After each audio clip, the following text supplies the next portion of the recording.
This video is only one part of an in-depth review, so check out the rest at thegoodride.com. Thanks for watching. Woo! Oh! This is the Korua Tugboat 151 review. I have next to me the Pocket Rocket and the Dart 56. I got on this early season in some really deep powder, like waist deep powder, just an early season dump. Went up with my drift boards and got mainly untracked powder with some little tracks here and there. I rode my Union Atlas and my Burton Tourist with it as well. To give you a short summary, the Tugboat feels like a shorter, fatter dart, a more damper version of the Pocket Rocket that can handle chunder and uneven terrain when you need to, but shines in that untracked, beautiful powder. It's heavier, it's more aggressive than the Pocket Rocket, and it's an edgeless, shorter, fatter version of the Dart, in my opinion, with a hell of a lot of base contour going on that's different than just about any base profile I've ever seen. A lot of stuff going on. My only complaint about this, it's a pain in the ass to scrape when you wax. Now let's talk about sizing. This 151 feels great. It feels just like my 156 Dart.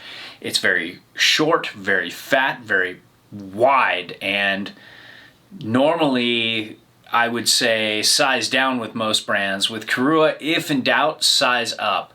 This fit my size 9 feet for some reason really well, and I had no problem turning it in powder, and it felt like just right for my weight. Maybe I'm a touch heavy, but it can handle me no problem because it's kind of a thicker, damper board. When it comes to shape, this is really tapered, really directional, and you've got a huge pizza slice cut out in the middle here, and it just lets that tail sink. It is very directional, very much a backseat driver, and you're emulating surfing when you're on this board in powder. The camber profile is very unique. It's camber from the tail forward through past the front insert, but then has a lot of other stuff going on in terms of contour on the base. You have this really interesting kind of like V in the base to give it more like a boat hole that then channels down into a dual channel, and it kind of has an angle from the middle going into kind of like two almost soft edges, and then goes on into a channel, like a more aggressive channel out through each part of the swallowtail, and it's really interesting. It's got a cool feel. It sucks to wax. It doesn't suck to wax, it sucks to scrape after you wax. And it's really weird, but it's a very thick, very heavy, very small, very damp, small, super floaty board. And it's got an interesting profile, and in powder, it's, you're just riding this in powder, so it's catch free. But if this had edges and you were on groomers, it might be catchy. Let's get into the flex here. In the nose, very stiff, even stiffer. I'd say this is like medium stiff to stiff. This is even stiffer. I really can't get much going on here. And then if you turn it around and you play with the tail, it's just as stiff. So just a super stiff Korua board, but it sure doesn't feel that way on snow.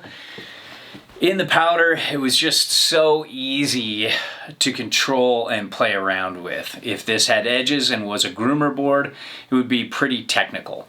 But it's got good pop. I didn't really have firm snow to butter on, but in powder I could just wheelie up no problem. When it comes to speed, there is pretty good base glide here. It's just kind of like that standard Korua base.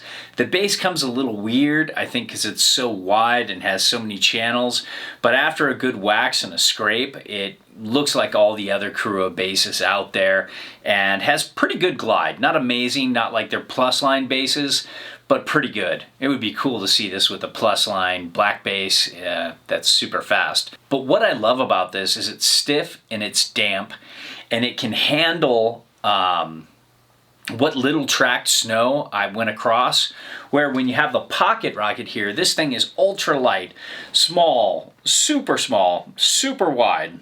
And when you go over uneven terrain, this just bucks and bounces you around like nobody's business. This thing feels like a board 10 centimeters longer than its length. It just has dampness to it, and it just powered through stuff. On the same day, I rode a spring break powder, ultra light powder displacement snowcraft 154 Diamond Tail, which is really light, really flexy, kind of the exact opposite of this. And that thing bucked and bounced me around, where this just right through what little tracks I had into the fresh stuff and slashed hard. It was great. And with edge hold, don't even bother, just keep it in soft snow. That's where it belongs. Turn initiation's really quick. I couldn't believe how quick it was. Probably medium fast. And it just felt really good and turny. Really like I'm on a surfboard and I'm sitting on that back tail about to slash something. It felt great. Now let's talk about powder. This is what it's for. You get this for powder. This is my new driftboard buddy when the snow gets super deep and I'm out in perfect untracked snow. If you're going heliboarding, if you got a cat trip and you just know you're going to see perfect untracked snow all day, then this is your buddy. I actually like this more than the Pocket Rocket. I love the Pocket Rocket because it's so small. It fits on my back so well for driftboarding and for hiking, skinning, that kind of thing. It's such an easy board to carry around and it's so light. But just going a little bigger to this 51 and putting this on my back, it's fine because it's just so damp. So you know if maybe the conditions aren't as ideal as you thought, or a lot of people have gotten there before you and you have to deal with some tracked snow, this thing is just going to handle it, and it picks up speed so much better in the powder, and it's just an effortless floater. I mean, in waist deep powder, it wasn't even trying. I was just sitting on top of the snow, and it's just an amazing floater. It's like my dart. I feel like I have to set the stance forward so the tail doesn't sink as much, so I just have an easier plane because it floats so easy already. I don't like when the tail sinks so much, and both these boards do that. So I actually set it forward, and then the tail doesn't sink as much. And I mean, all three of these boards are amazing powder boards. It's just about personal preference. You get the dart if you're going to be riding groomers a lot and you want to carve groomers when the powder's gone. That's the better one board quiver. But having this as a pure powder board, it just takes what I love about the dart and powder that makes it shorter, wider, and that base contour, that little hole in the nose, that bent up nose, really just glides and turns easy in powder, easier than the dart.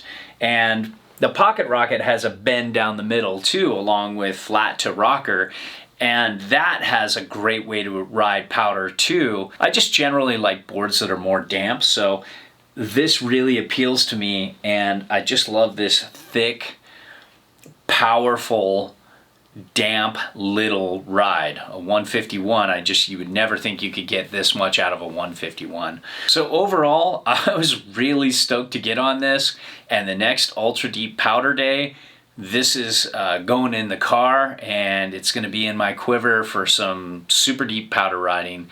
And it can be a great resort powder board as long as it's bottomless, and it can be an amazing cat or heliski board as well. If you're off to Japan and you want some super float and you're not going to be in many resorts, here you go.